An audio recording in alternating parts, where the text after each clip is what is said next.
Let's create some Christmas decor using thrifted items and vintage pieces. Hello everybody and welcome into Emily's Upcycled home. So if you saw me over on Facebook, I had a pre-recorded video where I did this Santa. I will link that in the description for you. So I'm going to do another Santa here for our YouTube video. And I'm going to bring in the smaller version of this one. This style looked like this as well. And you know, if you can get it at Hobby Lobby, you can just go out and purchase these as is. So I'm going to give it a little upcycle here. And I want to go a little bit more chippy. So we're going to come in with Dixie Belle's chocolate. And we're going to give this a first layer, giving it that darker undertone. And when I come in and distress this piece, I do want some of that original red coming through, as well as some of this Dixie Belle chocolate. Now, if you're interested in any Dixie Belle paints, you know where you can get them with that affiliate link down in my description as well. With a stippling motion, I will go ahead and apply all the layering I need to add a little bit of texture. Come in with my heat gun to speed up that process of drying it as well. Now at this point, if you want to keep that chocolate undercoat as is, you want to go ahead and seal that. I am not going to seal it because when I distress, I want to go back into that original layer, pulling out that red like I said. Coming in with Dixie Belle drop cloth, I'm going to once again use that stippling motion to build some textures, some peaks and valleys onto our piece.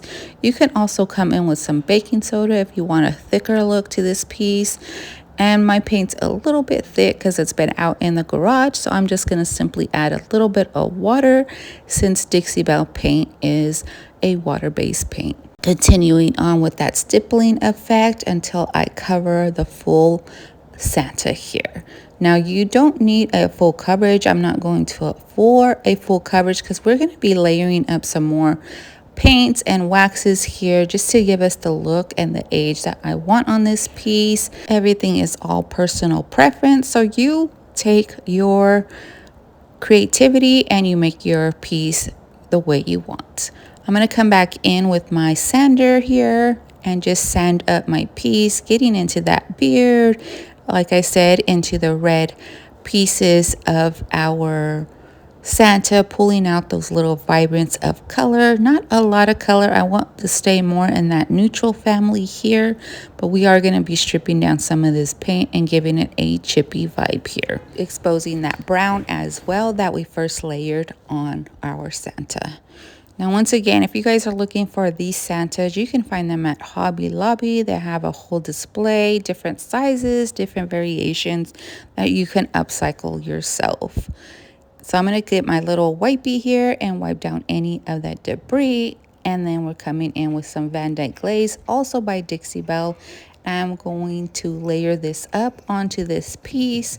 I'm going to start in sections here, working with the first half and then come in and do the bottom half and just continue to layer the Van Dyke glaze into all those nooks and crannies of the piece. And then with my little wipey here, I am going to wipe off any of that excess and give us a variation between light tones and dark tones in our Santa here.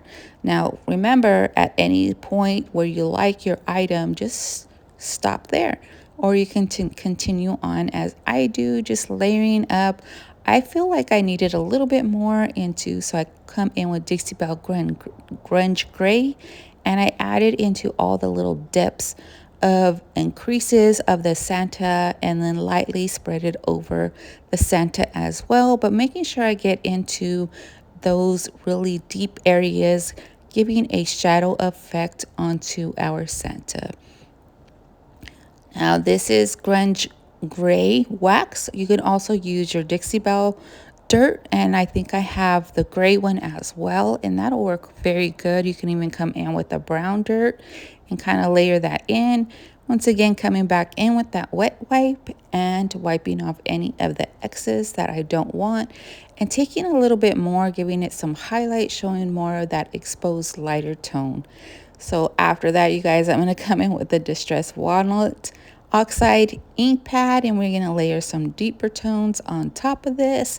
Now this is just a layering effect. You could stop whenever you want, and then we'll come in with some gold gilding wax by Dixie Belle as well. And I'm going to blend that into our Santa, as well as go over some of that oxide and blend that as well.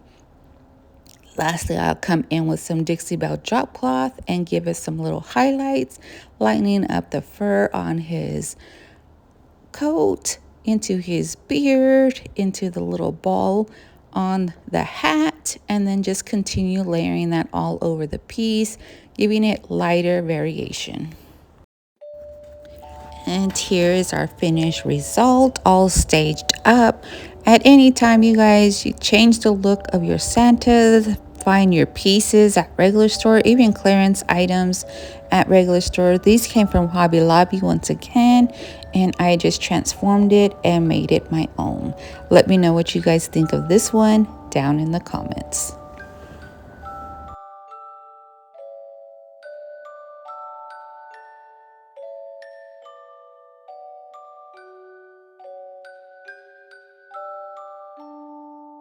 Come shop my items over at Facebook at Emily's Upcycled Boutique, or you can find me over on Facebook Marketplace with the links in the description. For this next project, we are using this simple pot that I thrifted a while ago. Give it a full cleaning here and just wiping it down from any debris. And I am coming in with Dixie Belle's olive wood tone. I'm going to give this a beautiful green tone to this. And you guys know I'm going to come in and layer some waxes and paints and things like that. But first, let's go ahead and give this a thorough first coat. And then we're going to embellish that rim and the top. And we're just going to give this more of a French country vibe for Christmas. Now, how many of you guys out there like that French country vibe like I do? Let me know down in those comments. I'm going to use my heat gun to help with the drying process. And then with the IOD trimmings for molding here, we are going to add some beautiful detail on the top of our rim using DOS air dry clay. Simply just roll it into a little snake form and then push all that clay into the molding to get that detailing out. I have a little roller here too that I use just to smooth out that clay and force it deeper into that molding. And then I just go ahead and remove any of that excess clay. And once I have this all pressed into that molding, all you do is simply just pull your molding off, and then you have this beautiful clay piece full of lovely detail. We're going to go ahead and add that onto the edge of our pot here. Now you notice it doesn't fit all the way around, but once we get the first panel on, we'll come in and we'll do a second short one to fill in the rest. With Gorilla Wood Glue, I will apply it to the back, and then that'll help hold and attach to our surface here. You know, this is my glue of choice, but if you have a different glue you want to use, you can go ahead and use that. To blend in that molding a little bit more into that pot, I'm going to take my finger and just drag some of that clay on the bottom, and then go ahead and fold over the excess clay on the top as well, just really making sure that this panel here is adhered to our pot here. Now, once I have all that situated, I will come back in and do a little panel here to add to the missing section on our pot, repeating that process or just pressing that molding in and rolling out that clay. Try my best to match up the molding here where I need so they have a smooth transition. So once I add that glue, I'll go ahead and work that molding into all the little grooves of the first panel we put on, and just rip off some of that excess clay at the end, following that guideline of the first panel's edge here. With your paintbrush and some water, or just simply with your finger, you can go ahead and combine one panel with the next one, smoothing it out the best you can. I'm just ripping with my finger here, but it might have been easier if I came in with like an X-Acto knife and just kind of pulled off that excess clay there. I'm working that in with my finger, and then we want to set this aside and let this thoroughly dry for 24 hours. And once we get that all dried in, we can go ahead and start our process of painting. But see, I'm just working in that clay. And then we go ahead and do a little bit of cleanup, smoothing out that inside as well, so it's not so thick and bulky. So once I have all this cleaned up, you guys, we can go ahead and start on our next step once you let your clay thoroughly dry for that 24-hour span. So the next day I go ahead and start our process of painting. Now I'm going to go back in with that olive wood and we are going to give this one full coverage coat, making sure I get into all those little nooks and crannies of our detailing here. And then once all this is painted up, we can go ahead and start layering everything up with some paints and wax. Now I don't use a lot of white wax in my crafts, but I needed white wax for this project, so I'm busting out my DIY white wax here, which is a beautiful fluffy texture to it, and we are going to layer all that white wax into our piece, pulling off with a wet wipe all that detailing to expose some of that green tone underneath. So once I have this all layered up, I want to come in and do a little bit more depth to this, add a little bit more depth to this piece with our bare antique wax, and I'm just going to do a little bit of circling motions into that piece, getting those higher levels and a little bit into the grooves. Go around the rim as well, and then I add some more to the base of our pot. And when I blend those in together, we go ahead and rub in an up and down motion so that it blends inward into the center of the pot, giving it more of a little bit of an ombre effect. So I want some writing on here. So with my pots transfer from IOD, I'm going to come in and pick out an image I like. And because I did put that wax on there, I am going to add in my Dixie Belle top coat as well. And I think this is a satin finish. But once I have that image rubbed on, I'm going to go ahead and burnish that in and then apply a second top coat to seal everything in. You don't need to add the top coat all over the place, but I went ahead and did that. And then with our gold gilding wax, once again by Dixie Belle, I'm going to add some of this gold highlighting into all of that beautiful filigree and on the top base of the piece, under the rim, and then as well on the bottom, blending that all together.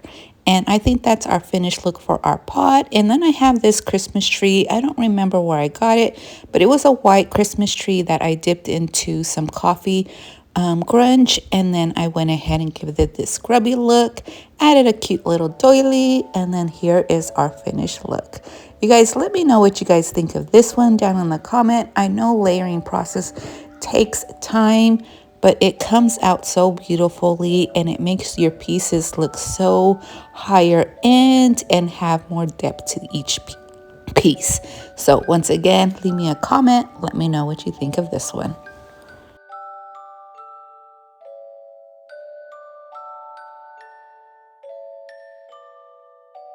If you enjoy my content, I would love for you guys to be part of my YouTube family by hitting that subscribe button as well as that notification bell so you don't miss any future videos.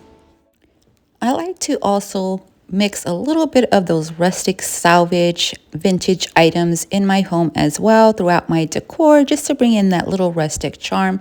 Now we're going to come in with the new IOD transfer book here, and this one is called Santa's Hollows. It got some beautiful bird images in there as well if you guys like birds. And I want to simply add this to our little vessel here, leaving all that rust intact.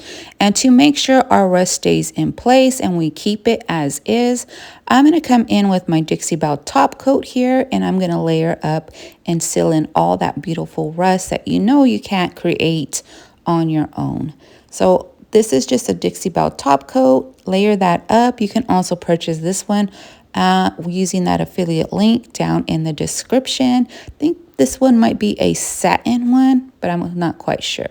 So I'm going to get my scissors and get a little closer to that image because I do want to paint some of our vessel white so that the image of our transfer here pops out even more on our rusty crusty piece here. So once I fussy cut this a little, I don't get quite up to the edges. I'm going to go around with my white paint. You can even mark this if you wanted to with a marker or chalk, just to make sure that you didn't go over, but I wasn't really too worried about that. I'm just tracing, kind of putting the brush on the inside of our image, not exactly on the edge. Then I come in with my paint here, and we're gonna just go ahead and paint that area where our image is gonna go. And this paint is just a Dixie Belle color, I think in drop cloth or maybe fluff, one of those. It is whiter than drop cloth, so come back in and give this a dry. And because it's tin, you guys, your piece is going to heat up, so let it cool down as well. And then once I have this fully coverage, I want to come in and seal it once again with that Dixie Belle top coat. Let that dry, and then I'll go ahead and add my image into the piece. Now I know you can at times have a perfect piece without sealing it, but with this, all this texture and all the rust on this piece, I went ahead and sealed everything so that my image has a smoother and easier time transferring into that piece. It just goes so much easier when you follow the directions, unlike me trying to put things on when you're supposed to seal it first. So I go ahead and buffer that in, and then I add a little bit of sanding to the edges just to distress it just a little bit and give it a little bit of a worn look. And lastly, we'll come back in and seal up our transfer once again using that top coat. Now I want to add a little softer element here, so I do pick up like ripped tablecloths and all that stuff to use the little fabrics. Then I'm going to fill my piece with some little Christmas elements using these fabric wrapped candy canes here. You can also get those off of Amazon, you guys. They sell them in a bulk of, I think, 12 already wrapped, and you can also come in and coffee stain them as well. I have these sprigs of greenery I got from my last year's garland that I'm ripping apart for this year's Christmas decor. And then we're just going to come in with a little simple tag, little luggage tag here. Go ahead and stamp a little bit of wording on the back. That paint, that ink stamp needs to go. It's not really full of any more ink. And then I come in and mark 25, and first I come in with my distress oxide ink and decide it wasn't really dark enough. So after I come in and distress everything, all the edges and the paper the way I like, I come back in with my black archival or distressed ink and go ahead and restamp that 25 on there. So once we have this all stamped up, I'm just going to add it to my little vessel here with this red Jubilee fabric strip. And then we're just going to tie that onto our little candy canes here. Not going to glue it, so that if you want to remove all this and you want to use the vessel just for winter, you can do that as well. So I'm going to add this little rusty crusty star with a little bit of wire here, and then just kind of tuck that also onto our candy canes. Twirl them up, make some little curly cues. And here is our cute little vessel. I was going to get a wood salvage piece and hang that on there, but I thought this was cute as is as well, just leaning against some books, bringing in that rusty crusty into your home decor. Let me know what you guys think of this one down in those comments.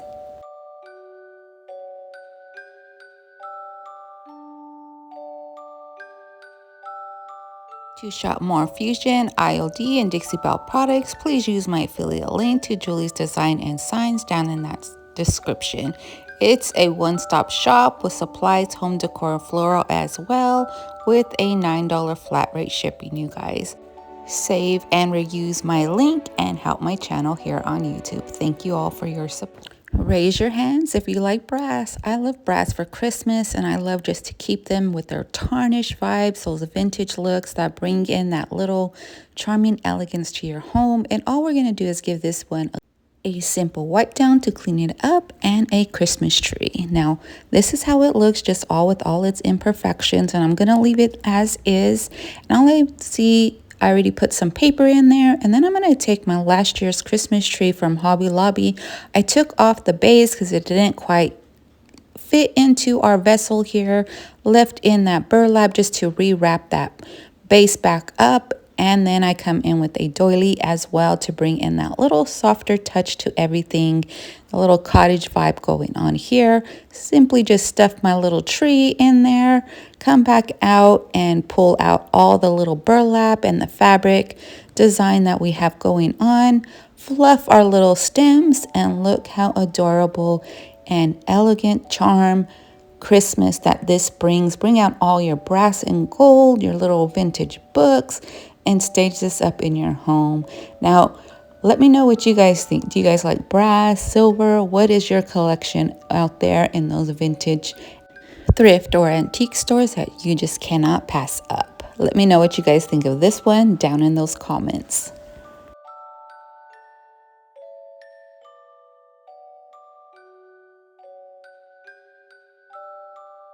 For more crafting inspiration, come join Crafting with the Hot Mess Express over on Facebook for our Jingle Mingle event.